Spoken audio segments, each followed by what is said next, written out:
اور کم علمی کی وجہ سے لوگوں کے اندر عجیب خیالات اور عجیب نظریات پیدا ہو رہے ہیں، اور یہ جو خیالات اور نظریات کی تقسیم ہے بالخصوص بر صغیر کے اندر، وہ انگریزوں کی نحوست ہے۔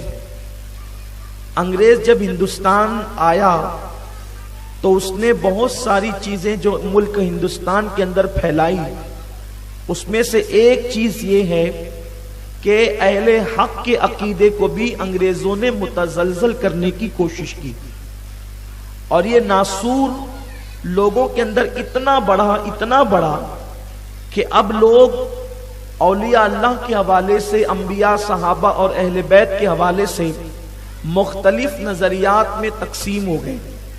میرے پیارے آقا صلی اللہ علیہ وسلم کے پیارے دیوانوں، اولیاء اللہ کی عظمت کے حوالے سے لوگوں کے دلوں کے اندر کبھی کبھی یہ خیالات آتے ہیں کہ کیا اللہ کا ولی قبر میں جانے کے بعد کسی کی مدد کر سکتا ہے؟ کیا اللہ کا ولی ہماری فریاد کو سن سکتا ہے؟ کیا اللہ کا ولی ہمارے دلی جذبات کو محسوس کر سکتا ہے؟ اس کی نظر ہمارے دل پر پڑ سکتی ہے؟ یہ ایسے عقائد ہیں کہ اللہ کا ولی دے سکتا ہے، مدد کر سکتا ہے، ہماری سن سکتا ہے۔ یہ ساری چیزیں، اس میں 1857 سے پہلے ہندوستان کے اندر کوئی اختلاف تھا ہی نہیں۔ ہندوستان کے لوگ اس بات کو دل و جان سے مانتے تھے، اس نظریے پر یقین رکھتے تھے، اولیاء اللہ کے ماننے والے تھے، اور اس کی وجہ یہ تھی کہ لوگوں کی نگاہیں قرآن اور حدیث پر تھی۔ میرے پیارے آقا صلی اللہ علیہ وسلم کے پیارے دیوانوں، اولیاء اللہ سے رشتہ جوڑنا، یہ اس رشتہ جوڑنے والے کا فائدہ ہے، ہمارا فائدہ ہے، کیونکہ قرآن نے کہا یا ایھا الذین آمنوا اتقوا اللہ وکونوا مع الصادقین، اے ایمان والو اللہ سے ڈرو اور سچوں کے ساتھ ہو جاؤ، صادقین کے ساتھ ہو جاؤ۔ میرے آقا صلی اللہ علیہ وسلم کے دیوانوں، قرآن مقدس نے صادقین کی تشریح واضح طور پر فرمائی۔ کیا فرمائی؟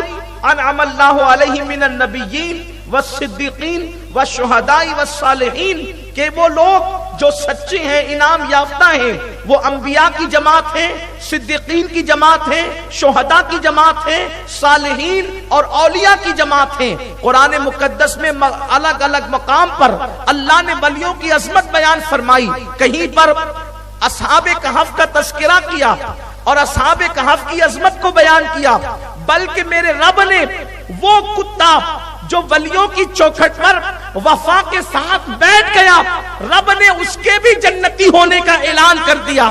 وفا کے ساتھ بیٹھنے والے کتے کو بھی میرے اللہ نے جنتی ہونے کا اعلان کر دیا۔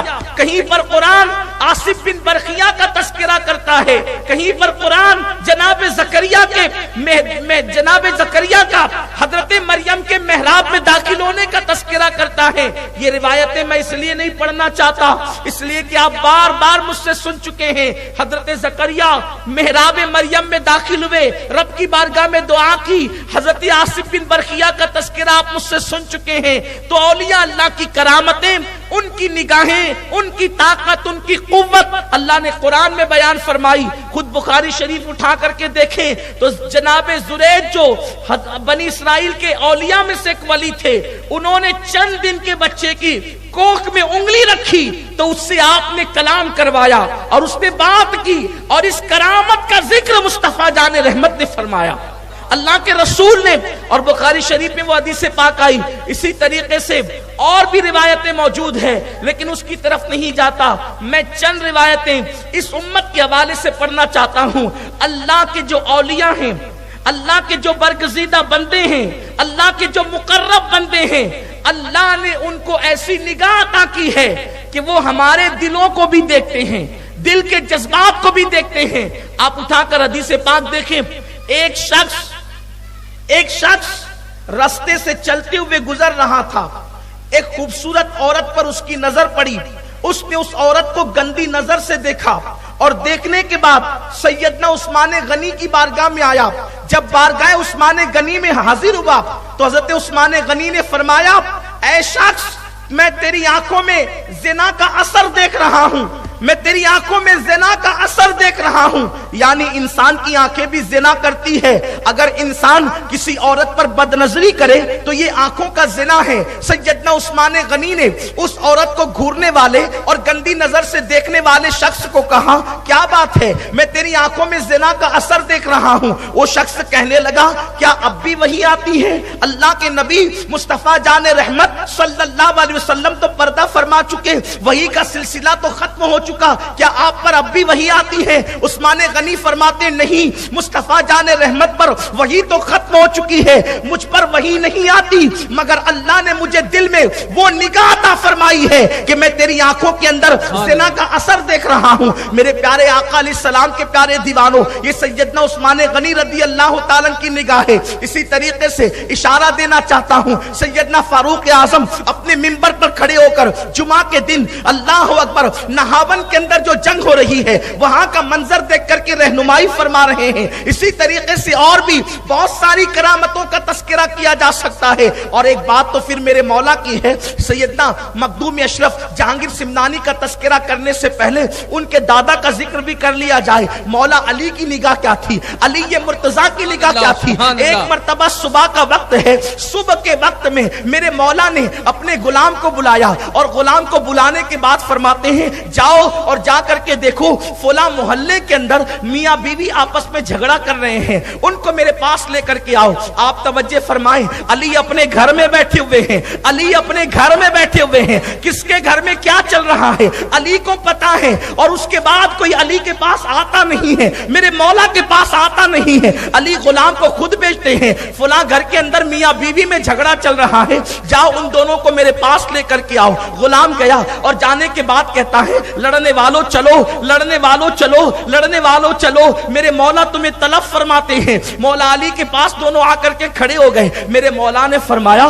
تم دونوں آپس میں لڑتے کیوں ہو، میاں بیوی کے لڑنے کی وجہ کیا ہے؟ میرے مولا کی بارگاہ میں اللہ اکبر اس کے شوہر نے کہا مولا بات یہ ہے کہ جب یہ میری بیوی ہے، جب سے اس سے میرا نکاح ہوا ہے، جب میں اس کے قریب جاتا ہوں تو اس سے مجھے گھن ہوتی ہے اور ایک عجیب طریقے کی گھن ہوتی ہے، اور پھر میرے اور اس کے اندر جھگڑا پیدا ہو جاتا ہے. میں کبھی اس کے ساتھ بیوی جیسا سلوک نہیں کر پاتا. بس شادی ہوئی جب سے یہی تماشا ہے، جب شادی ہوئی جب سے یہی معاملہ ہے. میرے مولا نے فرمایا ابھی تیرا مسئلہ حل کر دیتا ہوں. مولا نے فرمایا اس کی بیوی سے کہ دیکھ میں تجھ سے جو کہوں سچ کہنا، میں تجھ سے جو کہوں سچ کہنا. اس کے بعد اس کی بیوی سے فرمایا بتا تو نے کسی شخص کے ساتھ کیا زنا نہیں کیا تھا، زنا نہیں کروایا تھا؟ اب چونکہ علی کی بارگاہ تھی، اس کو پتا تھا کہ جو علی اپنے گھر میں بیٹھ کر میرے گھر کا جھگڑا جانتا ہو پھر وہ یہ سب معاملات نہ جانے گا.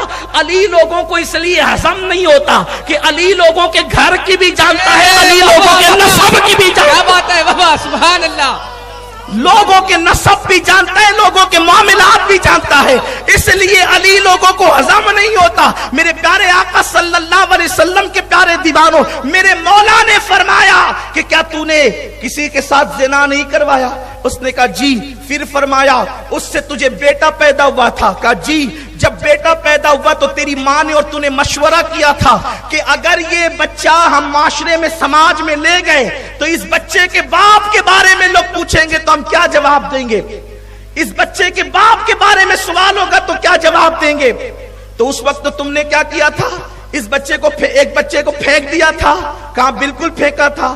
کہ اس بچے کو جب پھینک دیا تھا اور تم ماں بیٹی چلی تھی تو اس وقت ایک کتا آیا تھا اور وہ کتا اس بچے کو کھانا چاہتا تھا تو تیری ماں نے اس کو پتھر مارا تھا. کتے کو پتھر لگنے کی بجائے کتا تو بھاگ گیا تھا لیکن اس بچے کے سر میں پتھر لگا تھا، بالکل لگا تھا. پھر اس کے خون نکل رہا تھا تو تم نے اس سر پہ پٹی باندھ دی تھی زخم پہ. کہاں بالکل ہوا تھا. اس کے بعد میرے مولا نے اس نوجوان سے کہا ذرا اپنے سر سے ٹوپی ہٹا یا اپنے سر سے رومال ہٹا. اس نے جیسے ہی ہٹایا تو زخم کا نشان موجود تھا. میرے مولا نے فرمایا یہ تیرا شوہر نہیں ہے، وہی تیرا بیٹا ہے جس کو تو جنگل میں پھینک کر کے آئی تھی اور بعد میں تو نے اس کے ساتھ نکاح کر لیا. قدرت کو منظور نہ تھا کہ ماں کے ساتھ جو ہے وہ بیٹا اس طریقے کی حرکت کرے تو اللہ نے تجھے بچانے کے لیے دیواریں قائم کر دی تھی. تم میاں بیوی نہیں ہو بلکہ تم ماں بیٹے ہو، جاؤ اپنے گھر میں رہو. یہ میرے مولا کی نگاہ ہے. بتائیں یہ نگاہ اللہ اپنے ولی کو کس طرح عطا کرتا ہے، ولیوں کو کیسی نگاہیں دی جاتی ہے۔ میرے پیارے آقا علیہ السلام کے پیارے دیوانوں، اس طرح کی روایتیں پڑھی جائے دفاتر کے دفاتر جو ہے بھر جائیں، اس طرح کی راتیں کم پڑ جائیں، اللہ نے ولیوں کو وہ نگاہ عطا کی ہے۔ اسی لیے ولی کبھی کبھی لوگوں کو ہضم نہیں ہوتے، کیونکہ اولیاء اللہ کی شان کیا ہوتی ہے، ارے جب چونٹی 3 میل کے فاصلے سے دیکھ لیتی ہے، قرآن کہتا ہے، تو ولی اپنی قبر میں رہ کر کے دنیا کو نہیں دیکھ سکتا، بالکل دیکھ سکتا ہے۔ یہ اولیاء کی شان ہے۔ میرے آقا غوث العظم دستگیر کہتے ہیں، نظر تو الہ بلاد اللہ جمع کخردلتین علی حکم اتصالی، کہ میں اللہ کے شہروں کو ایسے دیکھتا ہوں جیسے تم ہتھیلی پر رائی کا دانہ دیکھتے ہو۔ یہ ہمارے اولیاء کرام ہیں جن کو خدا ایسے دکھاتا ہے۔ اور بات تو خدا کے دکھانے کی ہے یار، اگر عقاب کو خدا زمین دکھائے، عقاب کو خدا پرندے کو زمین دکھائے تو لوگوں کو اعتراض نہیں ہے، ولی کو کائنات دکھا دے تو ہم معترض کیوں ہو جاتے ہیں؟ ہمیں کبھی اعتراض نہیں کرنا چاہیے۔ اور یہ اللہ والے بڑی شان رکھتے ہیں، ان کی کرامتیں بھی ثابت، ان کی ولایتیں بھی ثابت، ان کی عظمتیں بھی ثابت، قبر کے اندر ان کے جسم بھی ثابت، ان کے اختیارات بھی ثابت۔ حضور سیدنا مخدوم اشرف جہانگیر سمنانی سے کسی نے پوچھا کہ ایک روایت یہ بیان کی گئی ہے کہ بعض اولیاء ایسے ہیں جو اپنی قبر سے تصرف کرتے ہیں، ان میں سے شیخ عبد القادر جیلانی غوث العظم ہیں، اور ان کے علاوہ دیگر اور اولیاء کے نام لیے گئے۔ آپ کیا کہتے ہیں؟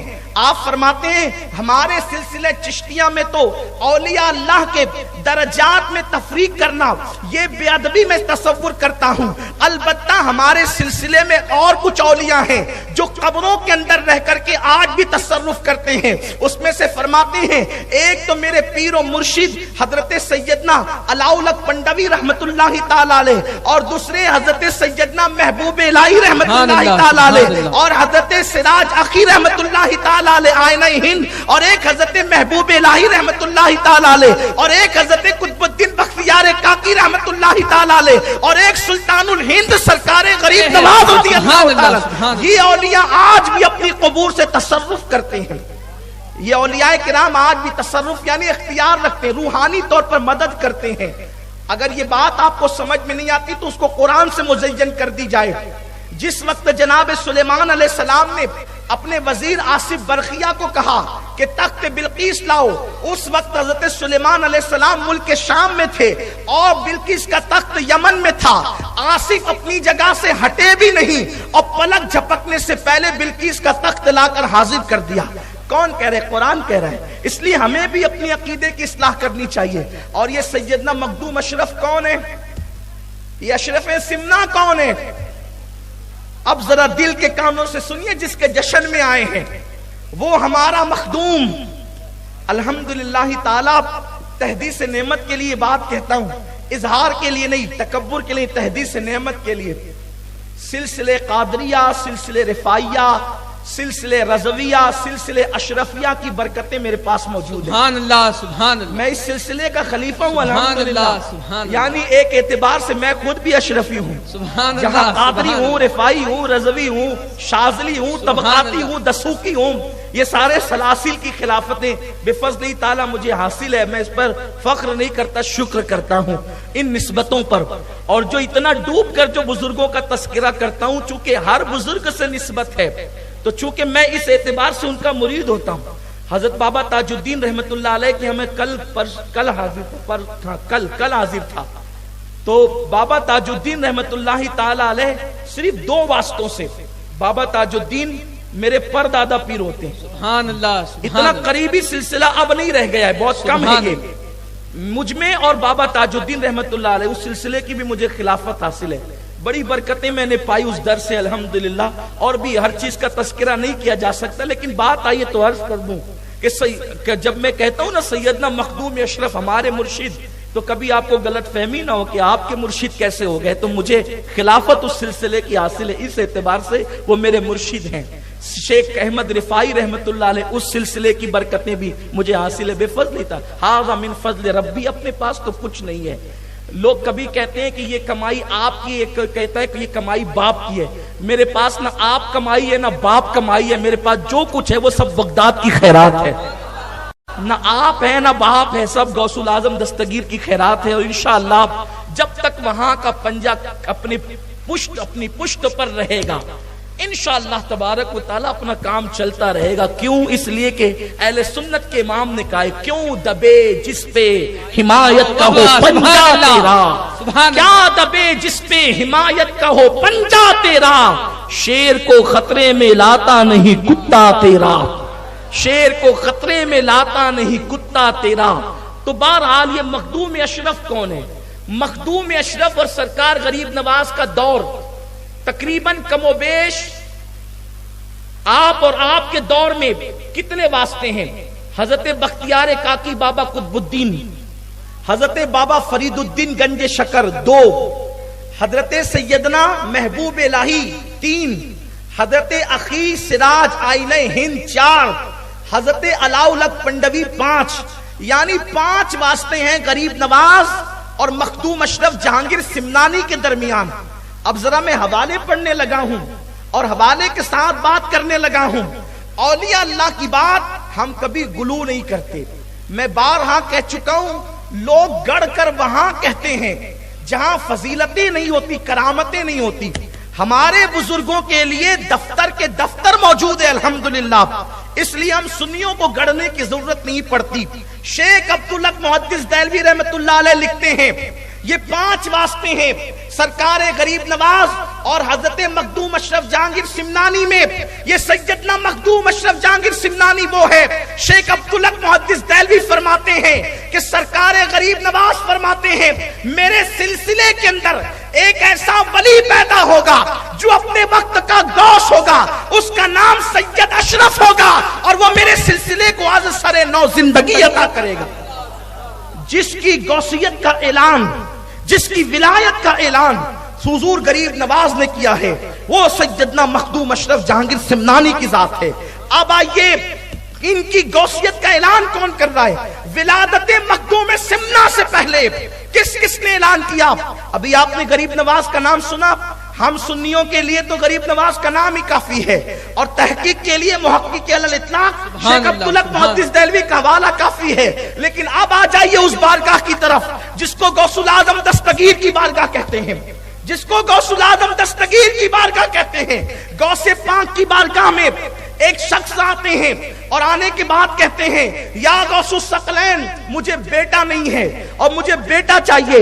میرے غوث نے فرمایا تیری قسمت میں نہیں ہے، تیری قسمت میں نہیں ہے۔ اس نے کہا حضور اگر قسمت میں ہوتا تو آپ کے پاس کیوں آتا؟ مانگنے والے تو ایسے ہی آتے ہیں نا، اور جو ایسے مانگتے انہی کو ملتا ہے، جو ایسے مانگتے ہیں انہی کو ملتا ہے۔ اس لیے کہ عقل یار ہے 100 بھیس بدل لیتی ہے۔ عقل کی طرف مت جائیے، عقل کے گھوڑے مت دوڑائیے، عشق کی طرف آئیے، عشق کی طرف آئیے، اس لیے کہ عشق کھینچ کر منزل پر پہنچاتا ہے۔ عشق وہ ہے جو منصور بناتا ہے، عشق وہ ہے جو سرمست بناتا ہے، عشق وہ ہے جو بارگاہ جنیدی تک لے جاتا ہے، عشق وہ ہے جو صابر کلیر بنا دیتا ہے، عشق وہ ہے جو عبد القادر جیلانی کو غوث العظم دستگیر بنا دیتا ہے۔ ہاں یہ عشق کی بات ہے، اہل عشق کی شان ہی جدا ہے۔ عشق وہاں لے جاتا ہے جہاں پر بڑے بڑوں کے بازو تھک جاتے ہیں۔ اللہ اکبر۔ تو آنے والے نے کہا اگر قسمت میں ہوتا تو آپ کے پاس کیوں آتا، تقدیر میں ہوتا تو یوں ہی مل جاتا۔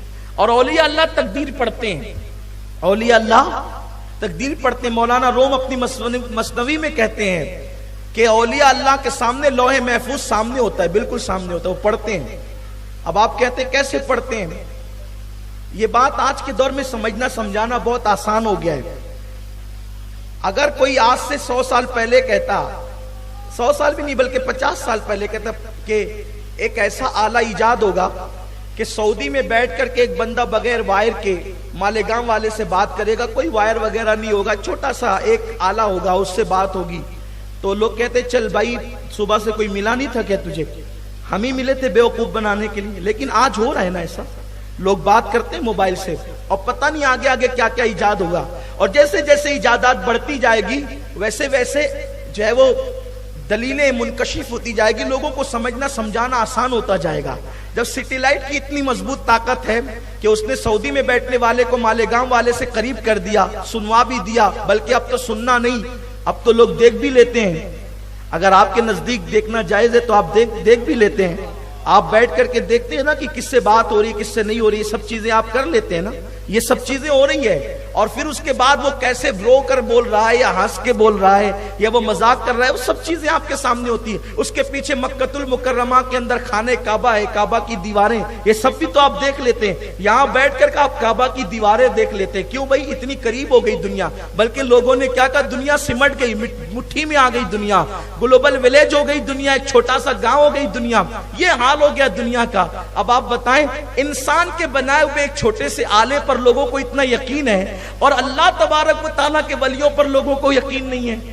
یہ آپ دیکھ سکتے ہیں، یہاں بیٹھ کر کے کعبہ دیکھ سکتے ہیں آپ موبائل کے ذریعے سے۔ اگر کہہ دو کہ ولی لوح محفوظ دیکھتا ہے تو کہتے ہیں یار دنیا کی مثال مت دیجیے، آپ کوئی دلیل دیجیے، دلیل دو تو کہتے ہیں کہ یہ ایسی اور یہ ویسی ہے۔ لیکن لوگوں کو بتائے کیسے کہ میرے بھائیوں مانو مانو مانو، ماننے میں بھلائی ہے، کیونکہ ماننے والا ابو بکر صدیق بنتا ہے اور انکار کرنے والا ابو جہل بنتا ہے۔ اس لیے مانو، حق کو مانو، قبول کرو حق کو، حقانیت کو قبول کرو۔ حق قبول کرنے والا عمر ابن خطاب بنتا ہے، حق کا انکار کرنے والا ابو لہب بنتا ہے۔ حق کو مانو، حق کو ماننے والا سلمان اور بلال بنتے ہیں، حق کا انکار کرنے والے عتبہ اور شیبہ بنتے ہیں۔ حقانیت کو ماننا پڑے گا، حقانیت کو مانو، قبر میں نجات ہوگی، حشر میں نجات ہوگی، رسول اللہ کی شفاعت ہوگی، اولیاء کا فیضان ہوگا۔ اس لیے حق کو مانو۔